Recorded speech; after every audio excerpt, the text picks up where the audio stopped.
Irmãos, dessa vez nós vamos ser mais rápidos, tá certo? Por conta da hora, e vamos considerar que os irmãos ainda vão viajar, muitos irmãos. Mas, irmãos, na primeira parte nós vimos que somente Cristo estava na eternidade quando Cristo se apresentou para vir salvar, resgatar o trigo, seu povo. Quando começou o tempo, houve solos Cristos ali no Éden, na tentação. Eva e Adão se desviaram dos solos Cristos e caíram. Depois o culto dos meninos, Caim e Abel. Depois a arca. Depois no Sinai, na Páscoa. Depois no Sinai. Depois nos profetas. Depois nos salmos. Ecoa em todo o Antigo Testamento somente Cristo. Se você pudesse pegar sua Bíblia, ou só o Antigo Testamento, espremer assim, aquelas páginas, escoava Cristo, irmãos. E escoava o sangue de Cristo também. Então, teve um período de transição. Final do Antigo Testamento, Jesus chega ao mundo, né, para aquela fase de transição. A gente sabe que Jesus ainda cumpria a lei cerimonial, participou daquelas festas do templo, as festas de Jerusalém, mas a revelação plena estava sendo pronunciada ali. E nós vamos começar, irmãos, com Cristo no seu ministério. Jesus dizia assim: olhem, a solução sou eu. Somente eu. Ele disse assim: tudo me foi entregue por meu Pai. Ninguém conhece o Filho senão o Pai. E ninguém conhece o Pai senão o Filho e aquele a quem o Filho o quiser revelar. Ele disse assim: somente eu posso salvar. E eu só salvo quem eu quero salvar. Somente eu posso salvar. E eu só salvo quem eu quero salvar. E ele ainda disse mais: Pai, graças te dou, porque tu revelaste estas coisas aos pequeninos e as ocultastes dos sábios e entendidos. Não sei se você já ouviu alguém orar desse jeito. Senhor, eu te agradeço porque tu não revelastes a tua palavra a muitas pessoas. Já orou desse jeito? Já ouviu uma oração? Eu nunca ouvi. Eu ouço essa oração de Jesus, irmãos, e fico assombrado e ao mesmo tempo maravilhado. Jesus agradecendo porque o Pai ocultou a sua palavra a muitas pessoas. Graças te dou, ó Pai, Senhor do céu e da terra, porque ocultaste essas coisas aos sábios e entendidos e as revelaste aos pequeninos. Sim, ó Pai, porque assim foi do teu agrado. E tudo me foi entregue por meu Pai. Tudo. Ninguém conhece o Pai senão o Filho. Ninguém conhece o Filho senão o Pai. E aquele a quem o Filho quiser revelar. Então, eu sou, somente eu posso salvar. Por isso que ele disse assim: eu sou a luz do mundo, só eu posso iluminar o coração em trevas. Ele disse: eu sou a porta, só eu posso deixar passar para a eternidade. Para a eternidade de bem-aventurança. Aquele que eu quiser, porque eu sou a porta, eu só abro para quem eu quiser. Eu sou a água viva. Eu sou a água viva. Só se você beber de mim, você vive.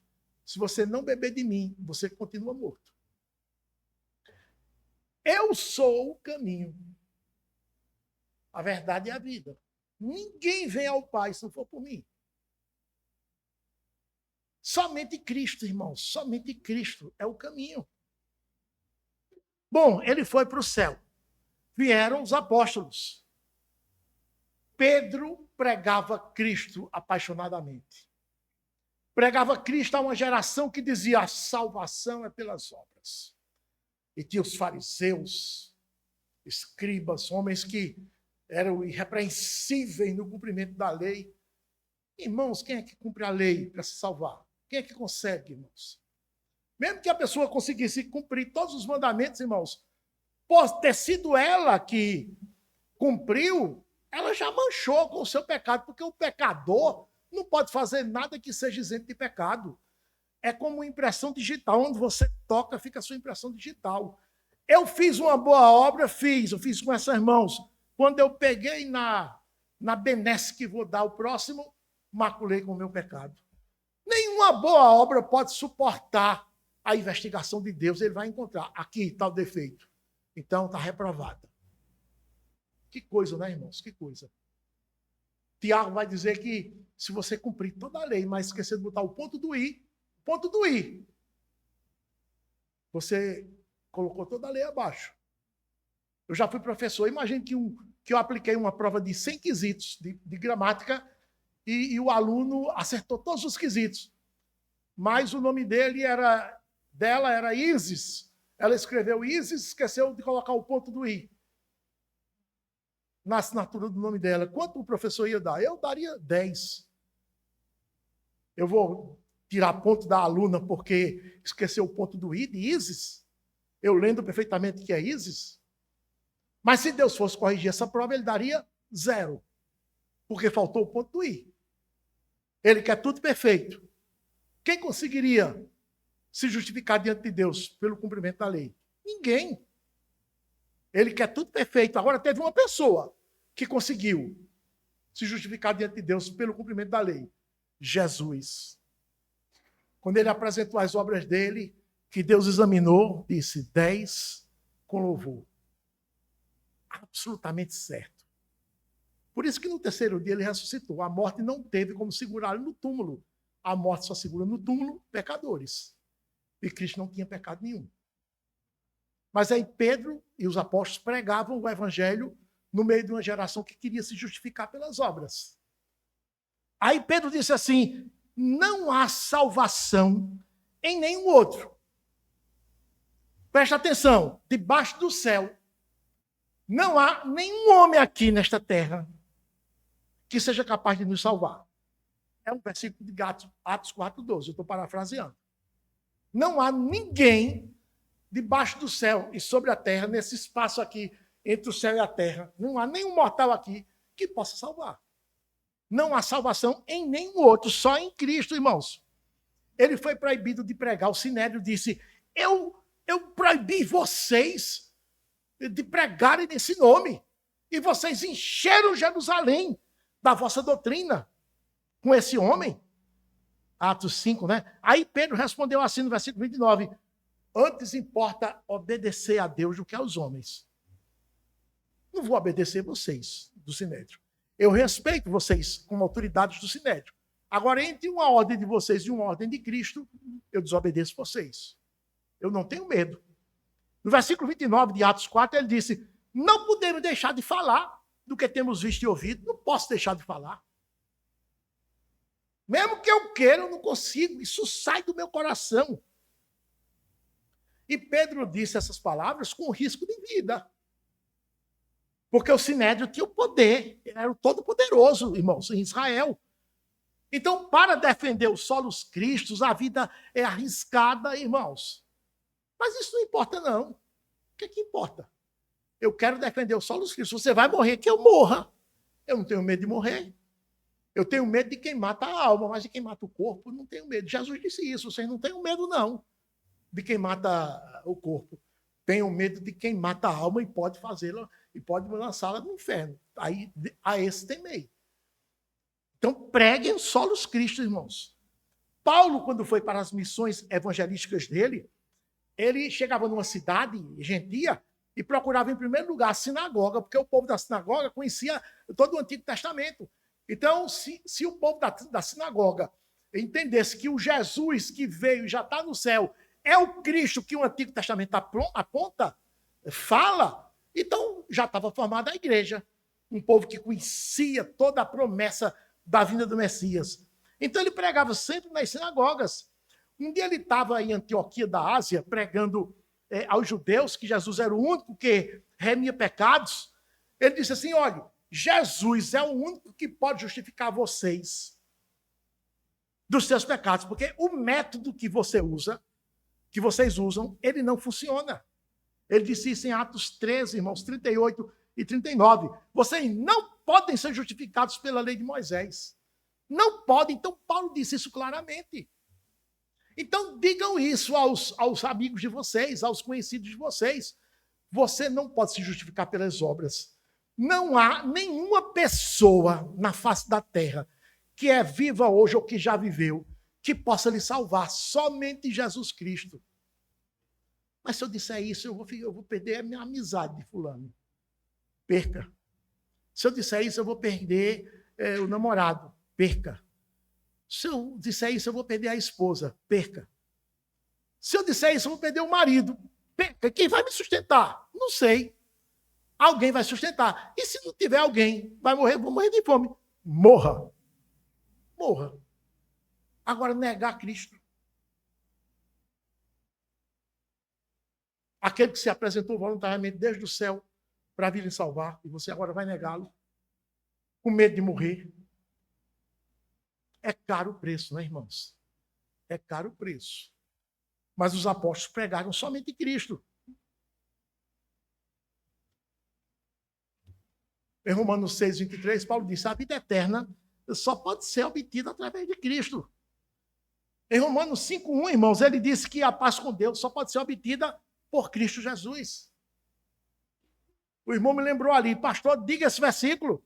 Jesus disse, sem mim nada podereis fazer. Sem mim nada podeis fazer. Pode não, irmãos. Olhe, seu avôzinho que você tanto ama, tão meigo, tão manso, vozinha, tão querida vozinha, titio, titia. Meu filhinho nasceu um anjinho. Sem Cristo, estão todos perdidos. Você gosta do seu avô? Pois pregue a ele. Mas ele pode ter um troço e morrer. Que morra. Mas não deixe de pregar, não. Tem um jeito de pregar. Seja amoroso, mas pregue. Porque se ele morrer sem Cristo, a bondade dele não vai ser causa de salvação, não. Faça como os apóstolos. Não existe salvação em nenhum outro. Paulo disse em 1 Timóteo 2,5, só há um Deus, um só mediador entre Deus e os homens, que é Cristo. Se Cristo não se interpor entre você e Deus, você vai ficar sem conexão com Cristo. É o único que media.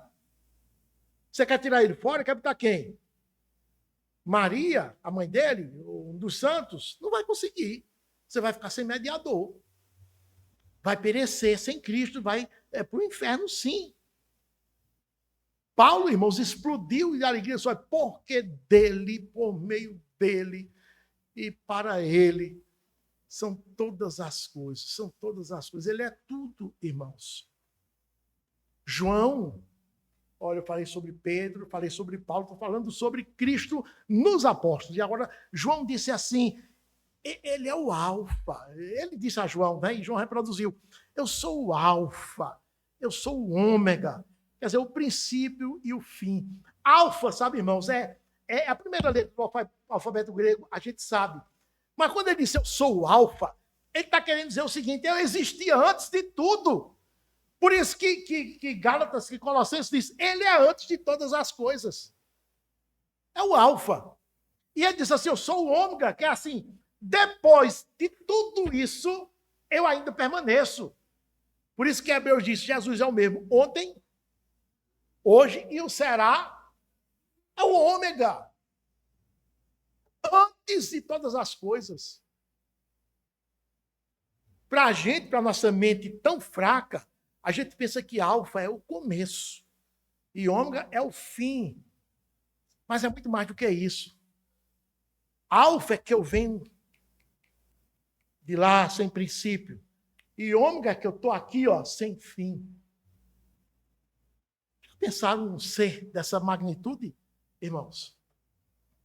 Apocalipse 5,12, Jesus teve o seu caráter mostrado por João.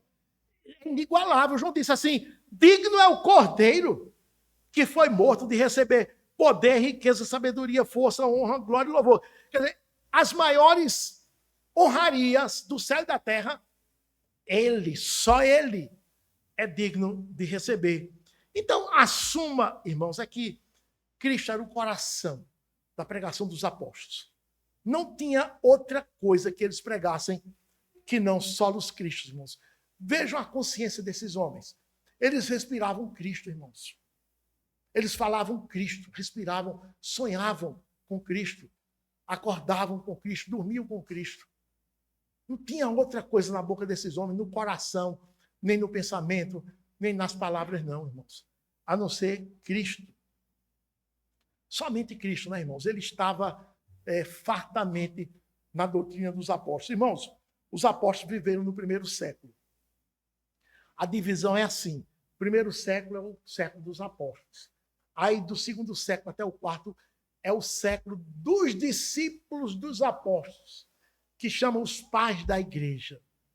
Aí, a partir do ano 400, irmãos, a igreja mergulhou nas trevas, irmãos. Abandonou somente Cristo. Passou 1000 anos, é um período conhecido como a negridão da igreja. 1000 anos nas trevas. Cadê somente Cristo? O povo procurava somente Cristo nesses 1000 anos. Não encontrava, irmãos. Mas existia, viu? Mas existia. Daqui a pouco eu vou falar. E no final desse período das trevas, aí Deus acendeu um fogo de novo, aí somente Cristo emergiu com força total pelos reformadores, irmãos. Então eu falei nos apóstolos do primeiro século. Agora eu quero falar um pouco sobre do século I até o século IV, do segundo século até o século IV, que foi o período dos pais da igreja. Os pais da igreja, irmãos, eram os discípulos dos apóstolos. Muitos deles estiveram com os apóstolos, principalmente com João, que foi o último a morrer. Esses homens aprenderam, beberam direto na fonte dos apóstolos. Então, eles tinham muita segurança. Eles comentaram as pregações dos apóstolos, eles conversaram com os apóstolos, escreveram baseados, irmãos, nos escritos dos apóstolos. Então, por serem chamados de pais da igreja, esse período ficou conhecido na história da igreja como uma patrística, de que vem de pais, né? Esses homens eram inteligentes, irmãos. Deus usou esses homens poderosamente. Por quê? Porque quando os apóstolos morreram, irmãos, as heresias começaram a atacar a igreja. Imagine o sequestrador dentro da casa tentando empurrar para fora o homem que está entrando na casa para resgatar os seus filhos. E ele fazendo de tudo, empurrando a porta. Às vezes uma pessoa quer entrar na porta, entrar na sua casa, no seu quarto pulso, um irmão seu, e você fica empurrando de dentro para fora para ele não entrar. Assim mesmo foi o sequestrador, ele não queria que Jesus entrasse na casa. E ele ficou fazendo de tudo. Então essas heresias que surgiram nesse período da patrística precisavam de homens competentíssimos para combatê-la. Então esses homens eram teólogos, esses pais da igreja eram homens teólogos, consistentes, irmãos, grandes apologistas. E foram poderosamente usados por Deus. Porque as heresias, irmãos, foram avassaladoras. O gnosticismo, por exemplo, irmãos, dizia que Jesus não encarnou, não. Repare, Jesus não encarnou, não. Quer dizer, não tinha Deus conosco. É um espírito aí que veio. O gnosticismo dizia isso, irmãos. Também teve um sujeito chamado Ário, que era um presbítero da igreja de Alexandria, lá no Egito. Ele dizia a mesma coisa. Não, Jesus não encarnou, não. Ele dizia assim, Cristo foi criado, Jesus foi criado, é um homem comum, ele foi criado, é um homem comum. Ele não é Deus, era o arianismo, irmãos. Aí levantaram-se, irmãos, os pais da igreja. Eu queria citar 2 nomes aqui para você depois pesquisar desses homens. Irineu e Atanásio. Esses homens se levantaram com grande autoridade, irmãos, e convicção, com a bandeira dos solos cristos, né? Atanásio disse assim: somente aquele que é verdadeiramente Deus poderia reconciliar-nos com Deus. Só Deus pode nos reconciliar com Deus. E esse só Deus é somente Cristo. Repare como ele tinha convicção. Somente Cristo. Agostinho, que foi outro pai, lá pelo 4º século, ele dizia assim: ninguém é libertado senão por Cristo.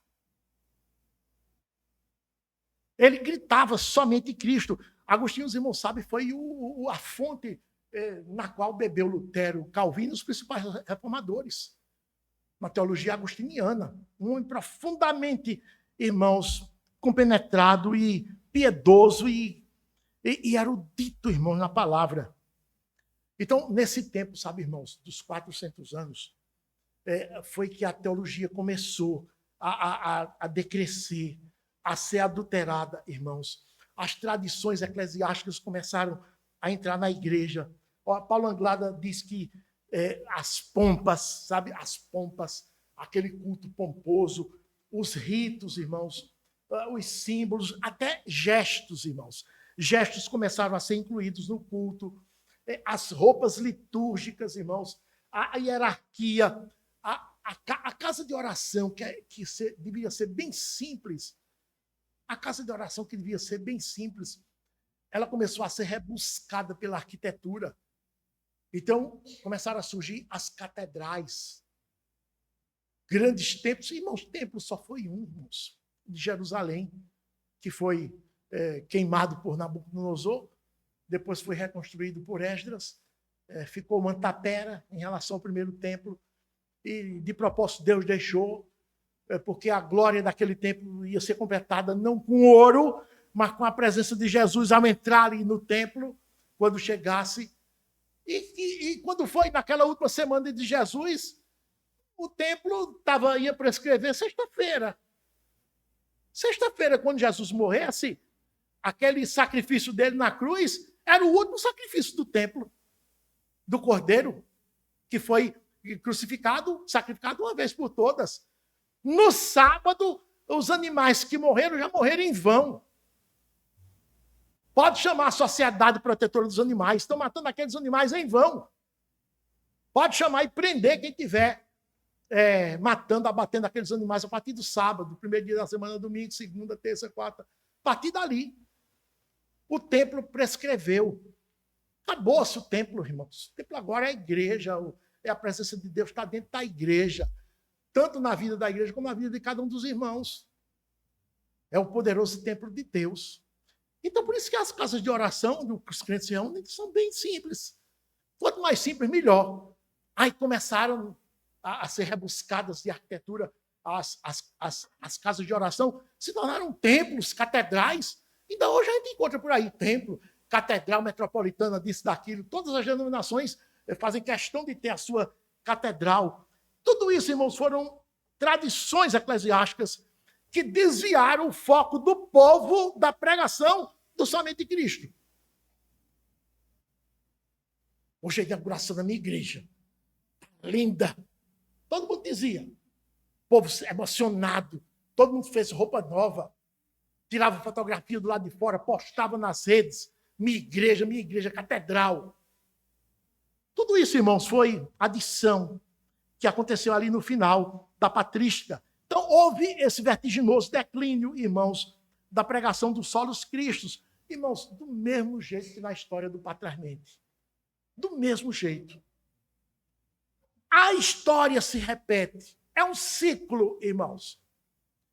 É o sequestrador tentando não deixar o resgatador entrar na casa. Colocando dificuldades. Impedindo. Só que ele não consegue, porque o resgatador sempre resgata os que ele quer resgatar. Então, no final do quarto século, a igreja estava prestes a mergulhar nas trevas medievais, onde passou 1000 anos, irmãos. O somente Cristo, ele não se aplica somente à salvação, mas também ao culto, irmãos. Aí o culto foi corrompido, o somente Cristo sai, irmãos. O culto tem que ser como o Senhor manda. Jesus pronunciou o princípio regulador do culto a uma mulher de Samaria, ali no poço de Jacó. Ele disse assim: meu pai procura adoradores que o adorem em verdade, conforme a verdade do Novo Testamento. Por que do Novo Testamento? Porque no Antigo Testamento o culto era regido pela lei cerimonial. E no Novo Testamento é pelo Novo Testamento. O culto da Nova Aliança é pelo Novo Testamento. O que está repetido da Antiga Aliança no Novo, a gente faz. Como o Cântico dos Salmos, as orações. Por exemplo, na Antiga Aliança não tinha a pregação no culto, tinha o sacrifício. Sacrifício cruento. que no Novo Testamento é a pregação. É um sacrifício não cruento. Então a gente repete. Mas, irmãos, é assim, o culto é somente Cristo. A salvação é somente Cristo. A pregação é somente Cristo. Isso sumiu, irmãos, isso declinou no tempo da patrística, sabe? Embora os homens fossem vigorosos, mas levantou-se, irmãos, um sujeito muito perigoso no final do quarto século, chamado Pelágio, irmãos, que foi o estopim de fazer a igreja entrar nos 1000 anos de trevas, porque a teologia dele foi apaixonante para o mundo, então, que ele enaltecia muito, irmãos, a vontade humana. E quem enaltece a vontade humana, quem enaltece pecadores, rebaixa Cristo. Deixa de ser somente Cristo. Então, o terceiro aspecto agora é os 1000 anos de trevas, irmãos, que foi praticamente a Idade Média, do século V até o século XV, irmãos. O mundo disse assim: já que o solos Cristo nos ataca veementemente desde que Jesus chegou ao mundo, passando pelos dias dos apóstolos, continuando pelos dias dos pais da igreja, agora nós vamos fazer uma contraofensiva. Vamos fazer uma contraofensiva para acabar de vez com esse cristianismo. E eles só obtiveram, irmãos, grandes vitórias nessa época, viu, irmãos? Grandes vitórias. A partir do teólogo, irmãos, Pelágio, que ensinava que o homem era neutro do ponto de vista moral. Ele dizia que o homem, desde o seu nascimento, não era afetado pelo pecado de Adão. Dizia que a natureza humana, irmãos, apenas via um mau exemplo. Ela não foi afetada. Ela via nos outros um mau exemplo, mas ela era moralmente neutra. Não morreu pelo ataque do pecado na queda, irmãos. Ele dizia isso. Isso foi tão bom, irmãos, para os pecadores ouvirem isso. Os pecadores se acharam tão bonzinhos. Olha, eu sou tão bom. Como eu gosto dessa mensagem de Pelágio. Olha, o mundo estava precisando de um homem como Pelágio. Um homem que nos colocasse para cima, porque até agora esse evangelho só faz nos colocar para baixo. Esses pregadores chatos que dizem que não há justo nem sequer, não há quem entenda, não há quem busque a Deus. A garganta deles é sepulcro aberto, com a língua urda, engano, veneno de víbora está nos seus lábios. A boca eles já têm cheia de maldição e de amargura. Isso é uma assinte, isso é uma humilhação que esses pregadores vivem dizendo contra nós. Mas Pelágio não. Pelágio não é assim, não. Pelágio, ele nos eleva o ego, ele nos eleva a autoestima. Quando eu ouço Pelágio, eu me sinto gente. Era tão agradável, irmãos. Olha, o povo só gosta do que não presta. O povo só gosta do que não presta. Só quem gosta da verdade é quem recebe fé. Você que tem fé, você ouve as mais duras críticas que a Escritura faz contra o homem natural. E você diz, é verdade, é verdade. Como nos cartórios, é verdade e dou fé. Não é, pastor? É verdade e dou fé. Você diz isso. E você se alegra. O crente gosta de ser confrontado. O irmão estava me dizendo no intervalo, pastor, a palavra nos confronta. Como isso é agradável? Porque isso me corrige. Se eu não for confrontado, eu não me corrijo. Então, como o somente Cristo saiu e ficou somente o homem, aí o homem tomou conta do pedaço. 1000 anos de trevas, irmãos, 1000 anos de trevas. Eu falo em escala mundial, principalmente em escala europeia.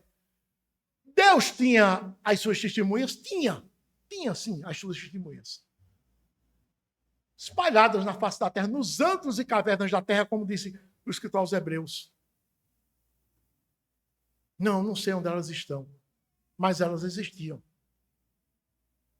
Lá pelo ano 1200, irmãos, na França, tinha um homem, sabe, que ele gostava muito da Bíblia, mas a Bíblia que ele tinha era em latim. Não existia Bíblia, ele morava na França. E não tinha Bíblia no idioma francês, não tinha. Eu queria ler a Bíblia, ele se esforçou a aprender o latim e começou a estudar a Bíblia. Era um comerciante, era riquíssimo. Tinha muito dinheiro. Aí ele leu aquela história do jovem rico.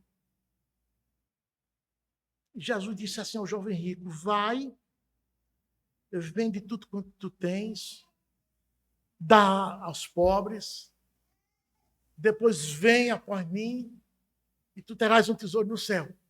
Quando ele leu isso, irmãos, o Espírito de Deus alumiou assim aquelas letras, sabe? E ele disse: o que eu estou fazendo nessa terra? Acumulando riqueza. Quando eu partir desse mundo, meus herdeiros vão disputar isso na bala. Vai um para o cemitério, outro para a cadeia, outro para o hospital. Inimizade, briga. O que eu estou fazendo? Pegou o dinheiro dele, tirou uma parte, mandou traduzir a Bíblia para o idioma francês, o idioma provençal, que era da região de Lyon, na França. Pegou o resto do dinheiro, distribuiu com os pobres. Aí agora tem uma Bíblia na língua francesa, porque a Bíblia ali em latim, a Igreja Romana não tinha o menor interesse de traduzir, irmãos. O menor interesse. Eles diziam da Bíblia ao povo só besteiras, irmãos. Coisas que não edificavam. E assim, quando diziam alterado, eles tinham para si o domínio da Escritura. Traduzir o quê? Esse povo é ignorante, esse povo vai inventar de ler a Bíblia, só vai atrapalhar a gente. Então vamos deixar esse povo na ilusão e a gente diz um versículo aqui e acolá que não serve para nada. Era assim. Não tinha o menor interesse de traduzir a Bíblia. Mas ele traduziu. Esse homem, o nome dele era Pedro. Pedro Valdo. Pedro Valdo, não é, pastor? Pedro Valdo. Aí traduziu a Bíblia, aí abriu a Bíblia, chegava no meio da rua, assim diz o Senhor, está escrito, e mostrava, irmãos, o povo vinha. O povo com a sede de Deus tão grande, como quem vem pelo deserto, sem água, sem cantil, sem uma garrafinha d'água, sem nada. E o povo vinha, irmãos, ouvia aquele homem, aquelas palavras, e Deus abençoava aquelas verdades que ele dizia. Irmãos, as verdades que Pedro Valdo pregava, depois se constatou que eram as mesmas verdades que os reformadores passaram a pregar. As mesmas. Deus abençoou tanto aquelas pregações, tantas pessoas começaram a se converter, mas de forma localizada, ali só em Lyon, na França. A Igreja Romana, quando soube, irmãos, começou a perseguir. Matou muitos desses seguidores de Pedro Valdo, queimados, vivos. Aí muitos deles, irmãos, fugiram e se instalaram pela Cordilheira dos Alpes ali, Suíça, Suécia, toda aquela cordilheira, chegando até na Itália. Ficaram escondidos, irmãos, mas pregando e vivendo em pequenas comunidades. Quando eram perseguidos, fugiam para outras terras e continuavam pregando, como em Atos 6, Atos 7, depois que mataram Estevão. Levantou-se grande perseguição contra a igreja de Jerusalém e os cristãos fugiram. Mas à medida que fugiam de Jerusalém, iam pregando o evangelho e sendo instrumentos de salvação. Assim mesmo foram os seguidores de Pedro Valdo, chamavam os valdenses com eles. Homens, irmãos, apaixonados pela palavra. Eles diziam somente Cristo, somente Cristo. Somente Cristo, não tem outro meio. Não tem outro meio. Eu estou perdido se eu crer nesse método de salvação, está perdido. É somente Cristo. Só Ele pode salvar. E eles pregaram. E os patrícios dele morrendo. Depois, irmão, no ano 1320, levantou-se um inglês chamado John Wycliffe. Ele era sacerdote romano, mas também não lia a Bíblia, porque a igreja proibia. Mas teve um dia que chegou uma Bíblia na mão dele, aí ele começou a ler. Meu Deus, está tudo errado. Está tudo errado o que eu estou vivendo. Está tudo errado o meu sacerdócio. A minha igreja está toda errada. O povo está todo perdido. Essas verdades aqui que eu estou lendo não são ditas ao povo. E o povo está padecendo e o povo está morrendo. Aí ele começou a pregar. Começou a pregar, irmãos, lá na Inglaterra. E a revolução começou, irmãos, não tardou que veio a perseguição sobre John Wycliffe. Foi grande a perseguição sobre ele. Ainda bem que não mataram ele morreu de causas naturais. Mas logo depois se levantou outro, um tcheco, da Tchecoslováquia, John Hus. Pegou, irmãos, tomou conhecimento das pregações de John Wycliffe, da Inglaterra, aí trouxe para cá, adaptou aquelas pregações à realidade tcheca e começou a pregar na Tchecoslováquia, irmãos. Olha o povo se convertendo a mancheias, assim, de rodo. Um avivamento, né, irmãos? Quando a palavra de Deus inflamava o coração do povo, produzindo arrependimento, santidade de vida. Aí começou a perseguição, irmãos. Começou a perseguição. E muitos foram mortos, irmãos, por conta da perseguição romana, irmãos, por causa da pregação fiel. Essa pregação somente Cristo é odiosa ao mundo, o mundo não tolera. Somente Cristo é, e eu?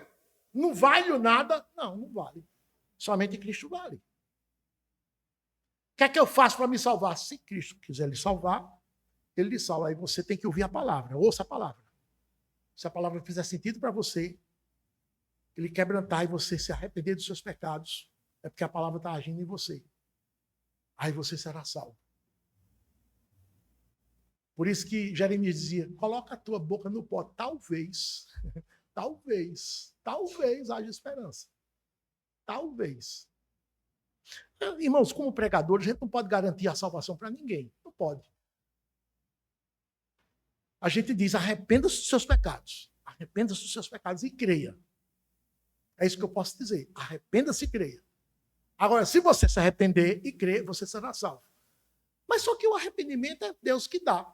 A fim de conceder a Israel o arrependimento, Atos 5,31. É Deus que dá o arrependimento. Mas eu posso pregar. Isso eu faço. Porque é pela pregação que Deus dá o arrependimento. Então pregue. Vá por todo mundo e pregue. Só quem vem é o trigo. O joio não vem, não. Joio não vira trigo. Não, o joio era joio, mas ouviu a pregação, virou trigo. Não existe isso. Só o trigo vem. A pregação descobre o trigo. O joio permanece joio. Os joios são os filhos do maligno. Foi ele que o plantou. O trigo são os eleitos, que o pastor Marcos falou aqui no começo do sermão, no começo do culto. Os eleitos do Senhor. Irmãos, então foi horrível, sabe? Nesse período de 1000 anos. Só os valdenses lá, irmãos, os John Wycliffe, John Hus e mais uns poucos, funcionaram como velas localizadas, lanternas localizadas na escuridão daqueles anos. Aí, finalmente, irmãos, veio o tempo da reforma. Aquela grande verdade esquecida dos últimos 1000 anos foram reacesas por Deus, redescobertas e proclamadas publicamente. Agora, em larga escala, não foi mais localizado em Lyon, na França, na Tchecoslováquia, não. Foi de forma generalizada, irmãos. Lutero e os reformadores resgataram, irmãos, o evangelho apostólico. Somente Cristo. Só existe um mediador, só existe um redentor. A sua obra é perfeita e é suficiente. A igreja não é intermediária entre Deus e os homens, não é. É Cristo o intermediário. A igreja não tem autoridade. Quem tem autoridade é a Escritura. A igreja não manda na Escritura, a Escritura é que manda na igreja. Então, todas essas verdades, irmãos, da centralidade de Cristo como Todo-Poderoso, foram novamente pregadas. 50 anos antes, Deus chamou um alemão chamado Gutenberg. Vem cá, vou te dar uma tarefa. Inventa a imprensa. Tá certo, Senhor? Aí Gutenberg inventou a imprensa, irmãos. Mais ou menos no ano 1453, era um alemão. Aí, irmãos, começou a imprimir. Os irmãos sabem, a impressão em larga escala, ela tem muito poder, porque facilita a distribuição de qualquer literatura. O primeiro livro impresso foi a Bíblia, a gente sabe disso. Mas 50 anos depois, irmãos, quando os escritos de Lutero sobre somente Cristo começaram a ser publicados, escritos por ele, foram publicados e impressos rapidamente e distribuídos rapidamente por toda a Europa. Veja a providência de Deus. A Europa toda obtinha praticamente em tempo real, como diríamos hoje, os escritos de Lutero, dando conta do somente Cristo. O povo lia e se alarmava. Somente Cristo é. Então, quer dizer, eu estava perdido, estava perdido. Eu estava confiando nas minhas obras, porque o sacerdote da minha igreja disse, olha, faça boas obras, você será salvo. Eu estava confiando nisso e me esforçando para fazer as boas obras. Eu estava perdido, Lutero, estava perdido. Eu estava perdido, Calvino, estava perdido. Teodoro Beza, eu estava perdido, perdidinho. Porque somente Cristo salva. Suas boas obras não são capazes de lhe salvar. As boas obras são sempre o resultado de quem é salvo pela graça. Mas as boas obras não são causa de salvação. O povo se alarmava, o povo chorava, o povo se quebrantava, o povo agradecia a Deus, Senhor, graças te dou, porque a tua misericórdia foi grande sobre mim, a tua paciência me deixou vivo para que eu ouvisse essas verdades, Senhor. Me deixou vivo. E o povo agradecia a Deus, irmãos, a Deus. Então, a imprensa, irmãos, foi um fator decisivo para produzir em larga escala os escritos dos reformadores, irmãos. E a tônica dos escritos dos reformadores não é somente Cristo, só dos Cristos. A Igreja Católica tinha ensinado a salvação por obras, por o mérito humano, a importância, sabemos, da personalidade, livre-arbítrio, ensino dos santos intercessores, que não exigia do povo arrependimento. Porque o único Deus, irmãos, que exige arrependimento é o Deus Santo. Os deuses que existem por aí, nenhum exige arrependimento. Os adoradores deles adoram eles, mas continuam pecando. E eles gostam disso. Eu tenho o meu Deus, eu peco. Ele não é tão chato que fique exigindo nada de mim, não. Mudança de vida, arrependimento. Não, eu faço o que eu gosto, o que eu quero. Olha, a carne dizer isso, só o que não presta, né? E o meu Deus não se incomoda. Mas o Deus verdadeiro exige santidade. É o único que exige. Vocês devem ser santos, como eu sou santo. Sem santidade, não tem conversa. Sem santidade, ninguém vai me ver. Não me verás. Ninguém verá a Deus sem santidade. Então, a igreja romana ensinava tudo isso ao povo. E eles levantaram, irmãos, exatamente com Cristo é suficiente. Fora de Cristo não há salvação. E dentro de Cristo não há perdição. Repare que maravilha. Fora de Cristo não tem salvação. E dentro de Cristo não tem perdição. Quem está em Cristo está salvo.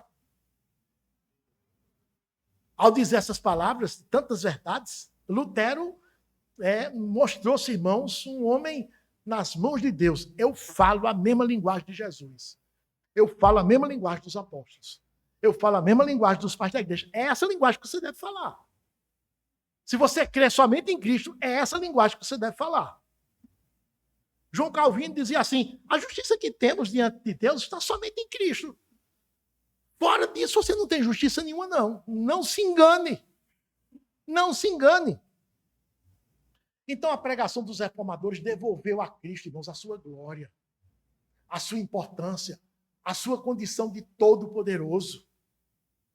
Isso produzia no povo quebrantamento, arrependimento, confissão de pecados, vida de santidade. E não era só individual, não, viu? Era coletiva. A menina ia lá ordenhar a vaca às 5 horas da manhã, menina de 13 anos, para a glória de Deus. Vai para onde, menina? Essa hora eu vou ordenhar a vaca de papai para a glória de Deus. Ela respondia assim. Crianças, irmãos, recitavam a lei na ponta da língua, viviam em santidade, repreendiam adultos que transgrediam a lei. Já pensou um adulto sendo repreendido por uma criança? Uma criança que era instruída na igreja e pelos seus pais em casa. Por isso que a essência da reforma, irmãos, foi os solos Cristos. Somente Cristo. Cristo somente e mais ninguém. Foi o clamor da reforma, foi o grito retumbante de todos os homens que pregaram com fidelidade naquela época. Eu vou concluir dizendo o seguinte, irmãos. Essa pregação do somente Cristo precisou ser pregada em toda a história da redenção, desde o Éden, não somente na reforma, mas em toda a história desde o Éden, por dois motivos. O primeiro, porque é a exclusiva verdade que salva. Não tem outra verdade que salva. É somente Cristo. Em segundo lugar, porque os homens não gostam de que as coisas sejam somente do jeito de Deus. Não gosto, não. Eu tenho que fazer do meu jeito. Na igreja está assim de gente que gosta de fazer do seu jeito. Por isso que os pastores, irmãos, os oficiais da igreja precisam ser homens vigilantes o tempo todo. Tem milhares e milhares de cristãos dentro das igrejas com eu acho.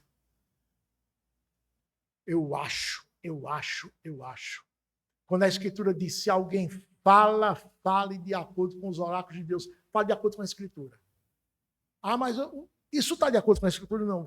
Você pode apoiar na Escritura? Não, não posso. Então fique calado. Pastor, eu quero essa palavra. Diga, irmão, eu ia falar, pastor, mas não vou falar mais não. Porque o que eu vou falar, o que eu ia falar, eu não posso apoiar na Escritura. Ótimo, irmão, fique calado. Fique calado. É somente Cristo, irmãos. Fale segundo Cristo, pense como Cristo. Paulo disse assim, nós temos a mente de Cristo. Então fale como Cristo.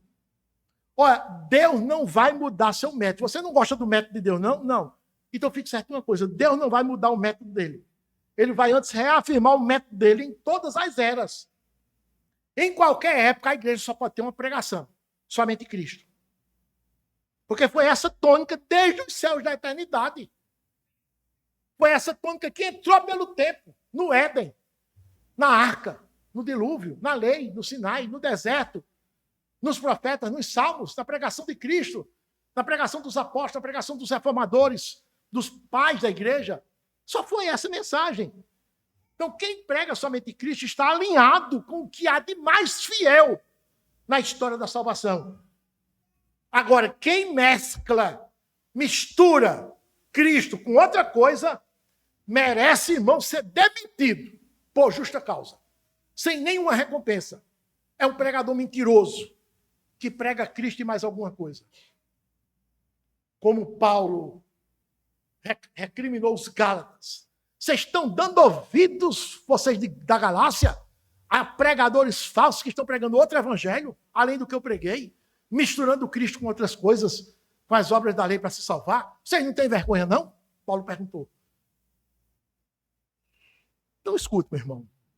Sua vida precisa ser só nos Cristos, nos pensamentos, nas palavras e nas obras. Sua mente precisa ser só nos Cristos. Você não está livre para pensar o que você quiser, não. Leve todo o pensamento cativo à obediência de Cristo. É a ordem do apóstolo. Leve todo o pensamento. Não pense o que eu quero. Pode não. Você está fazendo isso, está fora dos solos Cristos. Paulo disse assim, nós temos a mente de Cristo. 1 Coríntios 2,14, né? Nós temos a mente de Cristo. A igreja, essa igreja do Bom Samaritano, precisa ser só dos Cristos. Ela, suas congregações, suas igrejas filhas, precisam ser só dos Cristos, no culto, na administração, na evangelização, na comunhão. Tudo em você precisa ser só dos Cristos. Porque se não for, você está fora do eixo. A gente chama excêntrico. Uma coisa que está funcionando fora do eixo não produz uma peça boa. Então faça uma reflexão, meu irmão. Não saia daqui tendo ouvido a palavra de Deus ecoada desde a eternidade, passando por todo o Antigo Testamento, por todo o Novo Testamento, chegando na Reforma e chegando nos nossos dias. Eu estou vivendo segundo somente Cristo. A minha vida é somente Cristo. Eu estou vivendo dessa forma. Senhor, me perdoa, Senhor. Eu quero viver somente Cristo. Eu ouvi a tua voz. Pregador falou da tua parte, Senhor. Tem misericórdia de mim. Quebranta meu coração, Senhor. Eu quero daqui para frente viver somente Cristo. Que esse seja o seu voto, que essa seja a sua oração, o seu compromisso com Deus. Amém. Pastor Rogério, pregar.